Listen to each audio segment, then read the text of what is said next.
We had earlier noted a distinction between the mitzvah of Keriat Shema to that of the mitzvah of Talmud Torah, in that the mitzvah of Talmud Torah is a single mitzvah that extends theoretically for the 24 hours of the day and night, whereas the mitzvah of Keriat Shema is a double mitzvah. The Keriat Shema of the day, uvkumecha, and the Keriat Shema of the night, b'shachpacha. This was evidenced in the fact that, as with all mitzvot, there needs to be a bracha that links the mitzvah, the act, to a specific command emanating from HaKadosh Baruch. The bracha that is said upon the commencement of Limud HaTorah is made only one time, and that bracha extends to all the sessions in which one is involved in Limud HaTorah. Conversely, when it comes to the fulfillment of mitzvot Keriat Shema, there are two individual brachot allocated for each of the two times that one recites the Keriat Shema. As with most issues, there generally is a machloket when it comes to the details of fulfilling a particular mitzvah, and the mitzvah of Keriat Shema is no exception. The position that we are dealing with two separate mitzvot aligns itself with the position of Rav Sadia Gaon and also with that of the Ramban, who lived approximately 300 years later.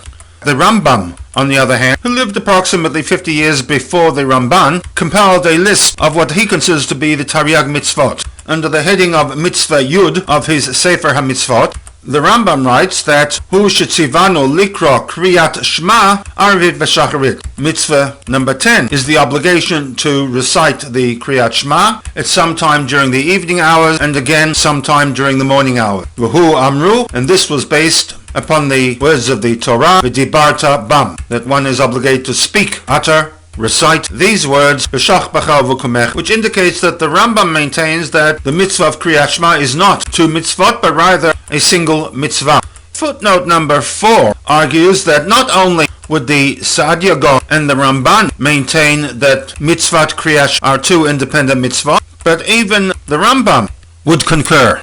And in the words of the footnote, Harei HaPirushu, in aligning the Rambam with the two mitzvot thesis, the explanation and understanding of what he wrote in the Sefer HaMitzvot is that Shehem Beit Mitzvot, Nifradot, they are in actuality two distinct mitzvot, Ela Shenimenot, as far as the count of the Taryag mitzvot, they are counted as mitzvah achat, a single mitzvah. This would be in line with the Rambam set of formulae as to which mitzvot recorded in the Torah are to be included and which are excluded and which are combined and rolled into one. Rule number 11 is that the parts of a commandment are not counted separately if their combination is necessary for that commandment. For example, in the case of the Dalad Minim, the commandment is that we are to take 4 minim. As far as the Rambam is concerned, this does not count as 4 out of the Taryag mitzvot, but the single mitzvah of binding the lulav with the etrog. Evidence in support of the two mitzvot thesis can be drawn from the fact that women are not obligated to recite the Keriat Shema neither by day or by night, on account of the fact that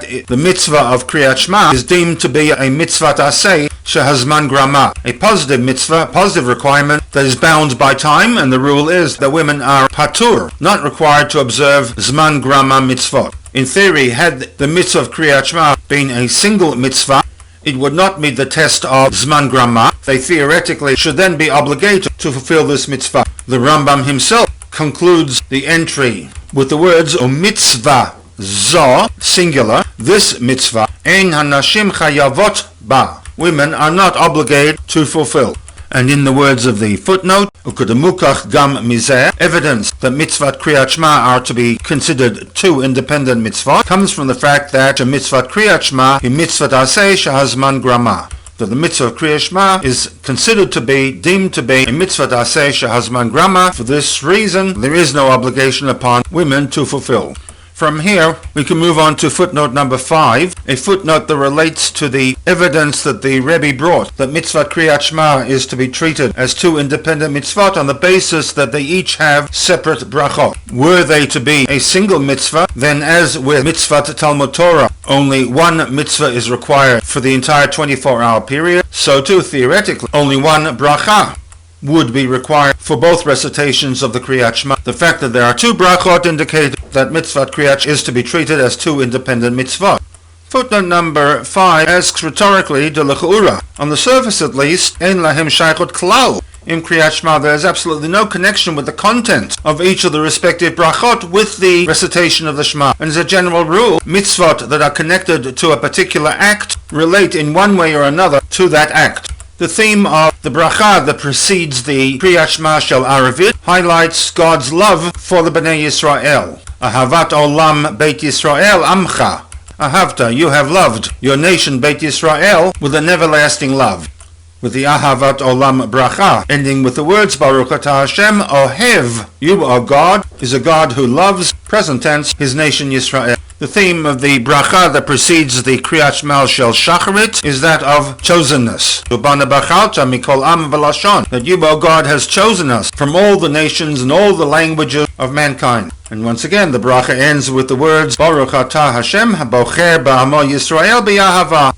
Hence the question that the respective brachot to the two mitzvot of Kriyat Shema do not seem to have any relevance to the obligation for reciting the Kriyat Shema. To which the Rebbe in the footnote suggests that these two brachot set the tone, the kavanah, for the recitation of the Kriyat Shema. The two themes, that one, we are praying to a God who has established a loving relationship with us as a nation. Two, that we as a nation have been chosen to fulfill the obligations of the Tariag mitzvah, the purpose of which is ultimately promoting monotheism as a belief system for the entire world and the rejection of dualism and pagan worship. In the words of the footnote, Mikol Makom, nevertheless, although on the surface there is a disconnect between the brachot and the actual mitzvah of reciting the Kriyat Shema, nevertheless, Hari Nitkanu, the powers that be, mandated these two brachot, BIRCHAT Kriyat Shema lefaneha ve'achareha, as the brachot that are to be associated with the mitzvah of Kriyat Shema, ve'al yedei zeh, because through meditating upon the content of these two brachot, yavo ha'adam, man would eventually arrive at his or her avodat ha-Kriyat Shema, the fulfillment of their responsibilities with respect to the mitzvah of Kriyat Shema.